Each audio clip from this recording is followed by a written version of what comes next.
تعالى كده يا غالي، انا اجيب لك النهارده الار 50 اي، بس يعني مش ده موضوعنا. الموضوع النهارده اللي بقول لك نزل منها في السوق ضرب.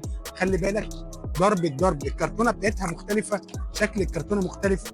بص السماعه من امتى هي الساوند كور بيبقى الشاحن بتاعها في الجنب. بص شكل الدنيا دي، بقول لك ان هي ضرب.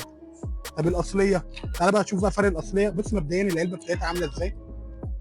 بص العلبه، بص شكل العلبه، بص الاختام. مش متاكد ان الحاجه دي اصليه، بينزل معاك كتالوج. بص بقى شكل السماعه ازاي، انت عايز تثبت لي ان دي هي دي. مختلفين تماما. دي الضرب قلت لك ان هي ب 450 جنيه. بص بقى شكل السماعه بقى الاصليه، بينزل معاه. بص كل حاجه هتلاقي موجود عليها الختم. اتفرج معايا كده، اتفرج كده معايا على شكل السماعه دي الاصليه. بص الضرب منها، شايف الفرق. مبدئيا بتنزل بطقم الودانات، وبتنزل بالوصله الاصليه بتاعتها برضو الطيب سي. بقول لك ان السماعه بتقعد معاك 22 ساعه بدون البوكس، وبتقعد معاك بالبوكس 28 ساعه.